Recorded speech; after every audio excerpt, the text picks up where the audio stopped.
Hey everybody, it's Jim from Cigars. How much does the wrapper of a cigar affect the flavor? That's the question we're going to tackle in this video. And I think we can all agree that the wrapper certainly does have some impact on the flavor of a cigar. For example, if we're smoking a Maduro on one hand and a Connecticut Shade on the other hand, we can certainly tell the difference. And a lot of that is the influence of the wrapper. But when we get into exactly how much the wrapper influences flavor, it gets a little bit tricky. So that's what we're going to talk about. Like a lot of the videos that I make, I did a lot of research on this one. And what I found interesting is I uncovered a lot of fascinating things about cigars that I really wasn't fully aware of before. And so I want to share those with you. It's kind of the journey is going to get us to the conclusion at the end. But I'm going to tell you some of these things I learned because they're pretty cool. Let's talk first about some of the so-called experts' opinion and exactly how much a cigar wrapper contributes to flavor. There's a lot of opinions and very little real answers there. The numbers that I saw, and I don't know why you'd express this as a percentage, to be honest with you. I'm not going to do that in this video because it seems silly to pin it down. And actually, as we go into this more, you'll see that the percentage, if we wanted to do that, is going to be all over the map because of various factors.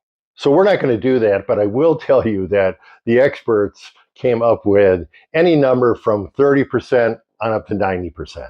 And they were all very confident about that number. They can't all be right. And like I said, I don't think percentages is really a proper way to look at this. One of the arguments I hear pretty frequently for diminishing the importance of a wrapper in the cigar flavor is that it makes up such a small percentage of the tobacco. So I took an in-depth look into cigar construction, and it was kind of interesting. So one fun fact, the average cigar has 2 to 4 leaves in their entirety in the cigar. And that doesn't mean that a cigar may only have 2 leaves. What it means is that there's a lot of trimming that goes on, and there's a lot of excess. So when we say it has 2 to 4 leaves in their entirety, it might have 6 or 7 or even more leaves. So the fact that they don't use the entire leaf kind of led me down the path of what is a typical recipe for a cigar in terms of the blend of it. The typical cigar recipe calls for portions of 5 different leaves. For the filler of the cigar, there's usually 3 or more leaves used. And those are generally Seco, Viso, and Ligero leaves. Any combination of those, or sometimes as you've seen with all Ligero cigars, the filler may be all Ligero. Where they come from on the plant, which in turn determines how bold and flavorful they are. So there's 3 component leaves in the filler. Now we have the binder, and usually the binder is 1 leaf, but some cigars are using 2 these days. Again, that's a portion of 1 leaf, and it's usually a Velato, which is a very low priming, which is mild and doesn't add a lot of flavor. The main attributes that are looked for in a binder are elasticity, because it has to contain the filler, and also being very combustible and burning evenly. Next, we have the wrapper leaf, and the attributes that we look for in the wrapper leaf, we don't want flaws or uneven colors or things like that in the leaf. We want it to look nice and smooth and evenly colored. But also flavor is a component of that. And as we know, wrapper leaves come from a lot of different countries, and each has a particular characteristic. My takeaway from this is that while the wrapper may make up only 1/5 of the cigar in terms of tobacco volume, the reason why it's there, the why that the wrapper is chosen, is for flavor. The filler really has 3 characteristics that we want. It has to have good combustion, of course, to keep the cigar burning, but also good flavor, and also some spiciness, which is the main contributor to the boldness and spicy flavor of a cigar. So the wrapper only makes up 20% of the cigar, but it's really the flavor and the characteristics of the flavor that lend a lot of the taste to the blend of the cigar along with the filler. While I was doing some research, I came across a couple interesting articles that I wanted to pass on to you. And there's a fellow by the name of Doc Diaz, and I think his company was Stogie Fresh Cigar Publications. And from what I can gather, it's no longer in business. The only way I came across some of the research that he did was it was passed along and referred to in other articles. But this Doc Diaz, it was kind of a cigar scientist and did some interesting things regarding wrappers. And one of the things that he did was he did a blind taste test. They bought 3 identical cigars of several different types, several different filler types, and removed the wrapper from them and then replace the wrapper with different wrappers. The researchers were looking at whether the subject could tell the difference between a Corojo wrapper on the same filler versus, let's say, a Maduro wrapper. And they were using pretty experienced smokers, obviously, for this. And what they found is it really made a difference, and the smokers were able to pinpoint, not necessarily name the wrapper, but they said, no, this one is more spicy, this one is more fruity, this one is more mild. So it really made a noticeable difference in their smoking experience of the cigar. Another bit of research that Doc Diaz did was very interesting, and I want to pass that along to you. But I got to tell you, I had to recreate a lot of this myself because all of the stuff that I saw published had left out all of his illustrations and figures and charts and graphs and so forth. Fortunately, he had a pretty good description of how he came up with these numbers, so I was able to recreate that and learned a little about geometry that I had forgotten from my old high school days. So what he did is he created this thing that he called the wrapper filler ratio, or WFR for short, he called it.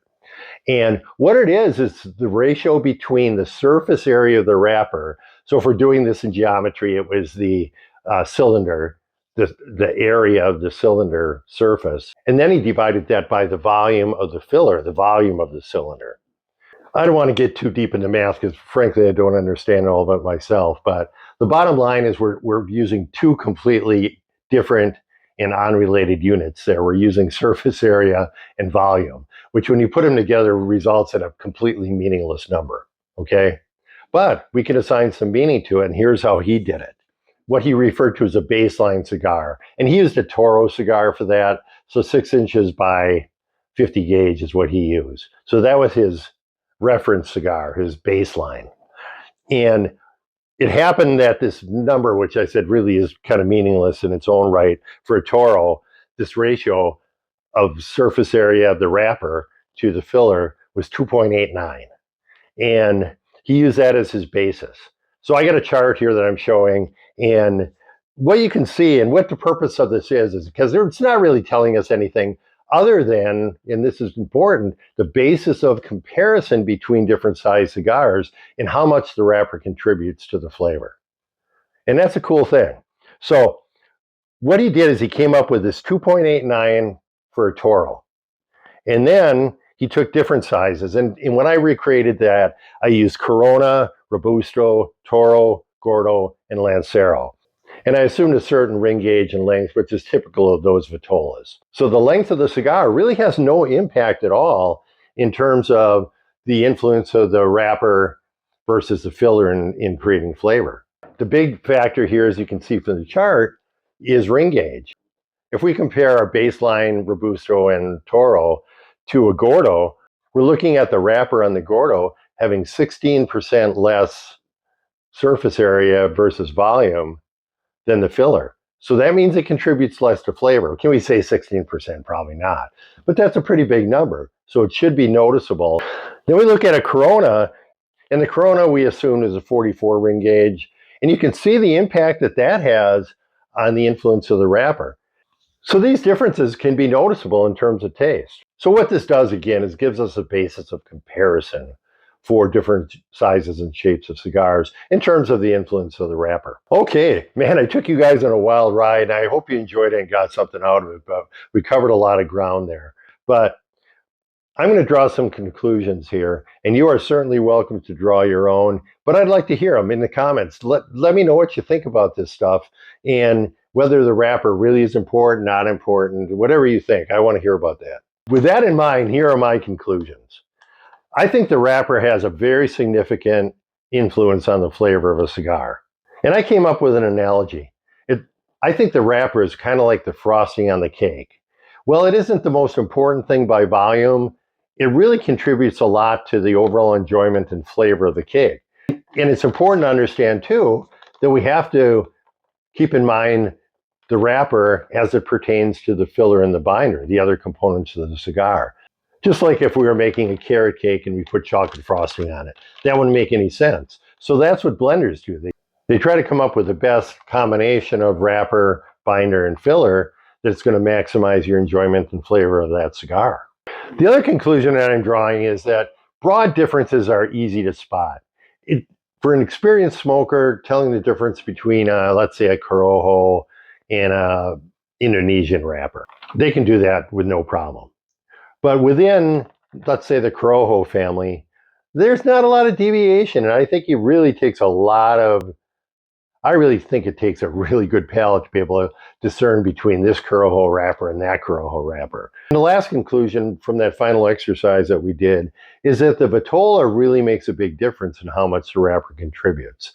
So it's important when you select cigars to kind of go into it knowing what experience you want out of it, and to pick the vitola then that's going to suit your taste in smoking that cigar. All right, that's all I got for today. Jim from Cigars. I'll see you next time.